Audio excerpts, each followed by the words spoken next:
Good morning, my dear sisters and brothers. We thank the Lord for gathering us this Sunday, this fifth Sunday of Lent. A week from now, we will be entering the holiest of all weeks in our liturgical season with the celebration of Palm Sunday. And once more, we thank the Lord for the gift of life. And hopefully, we continue to value and cherish the gift of life the Lord has been pouring over all of us every day.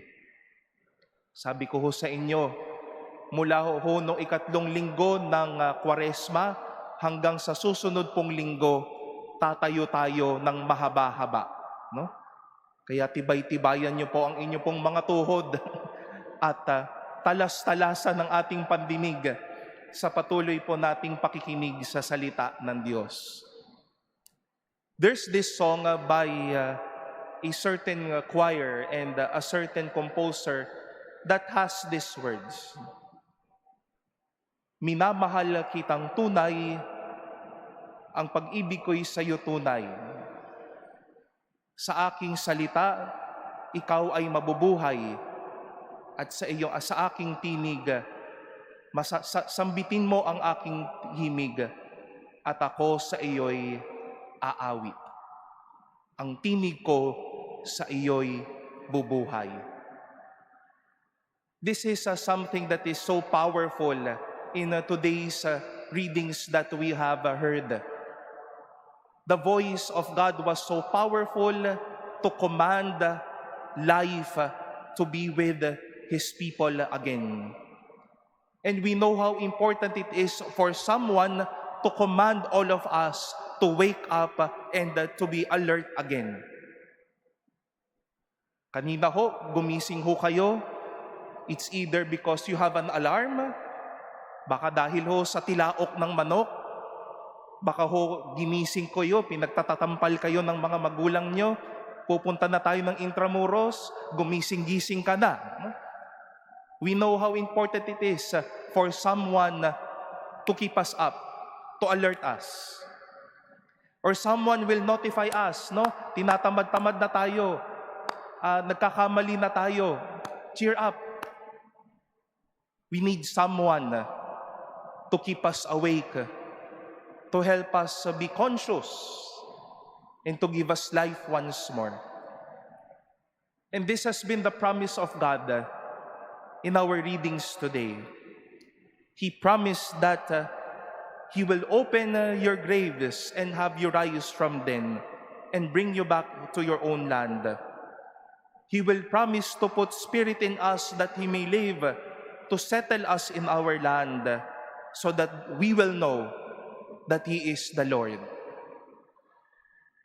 Kinakailangan ang Diyos, ang tinig niya, ang kanyang presensya para paalalahanan ng kanyang bayan ang mga namatay para bumangon muli, ang mga tao para magkabuhay muli, at ang bawat isa para magkaroon muli ng isang espiritong puno ng kanyang pag-ibig.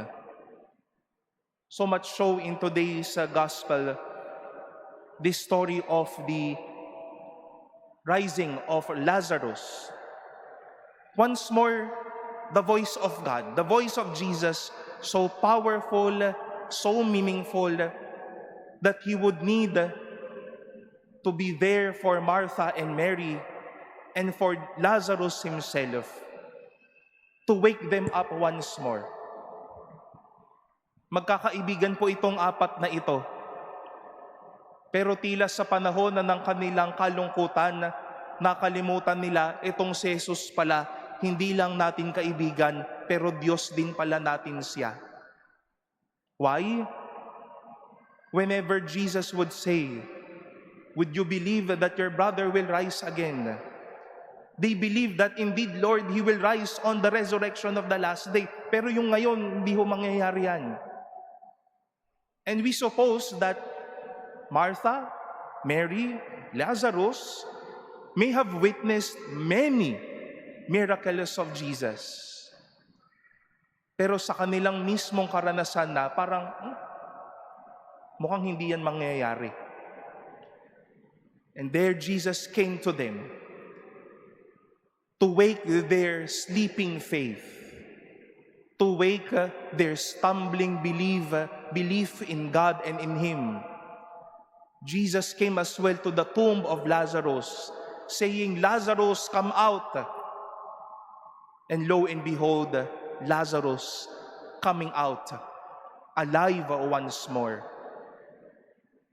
My dear sisters and brothers, we know that this is the faith that we are all holding on to our many friends, families, and loved ones who have died, that it is Jesus, the voice of God, who will call them to rise from their own deaths and spirits. Pero maganda din pong tignan natin ang ating sarili na baka ngayon ay patay din ho tayo.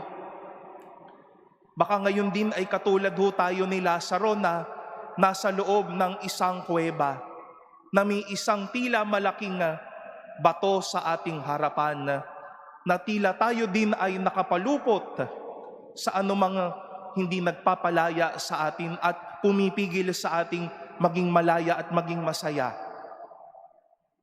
Anyayahan po at pakinggan ho natin si Jesus na nagsasabing, "Labas na, laya na, bangon na." At hayaan po nating mabuhay ho tayo sa pagkakataong ito. Baka ho ang isang nagpapapatay sa atin ay yung mga kasalanang sobrang enjoy tayong panghawakan.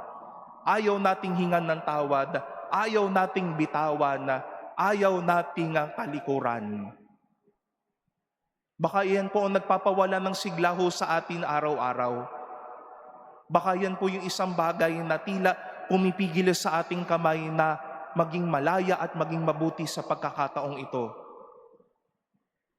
But Jesus is telling all of us, come out.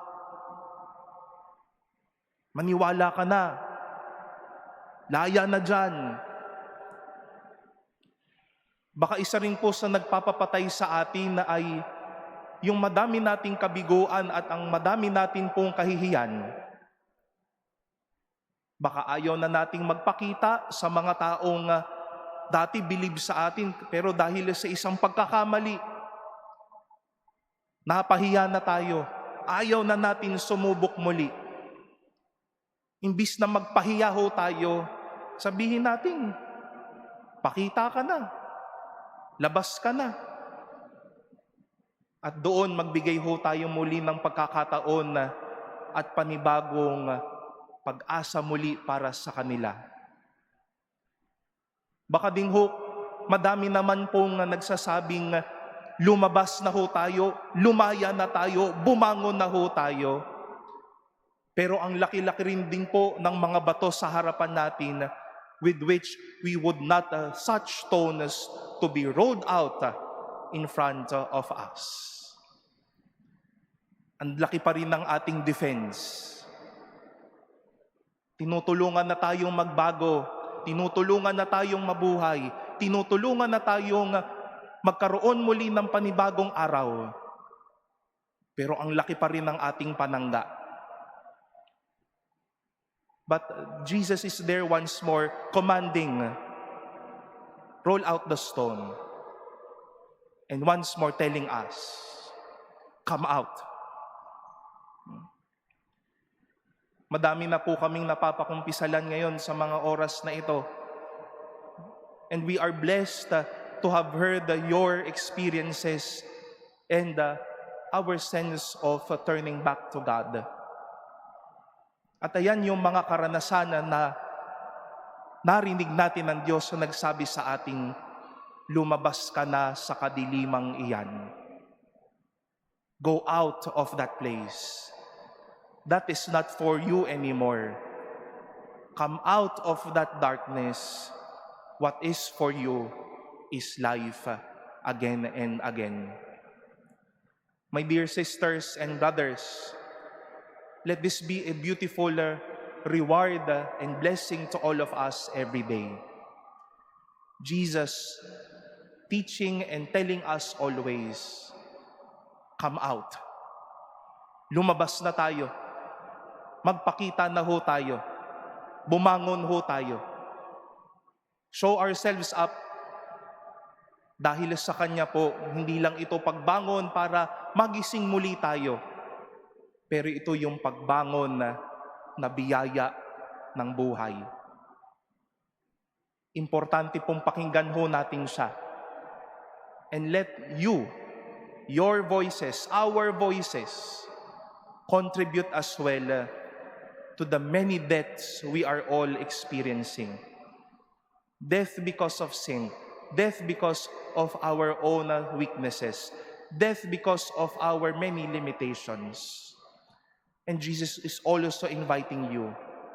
Say to your sister, say to your brother, say to those around you, labas na, laya na, bangon na. May pag-asang naghihintay, may pagkabuhay na para sa atin.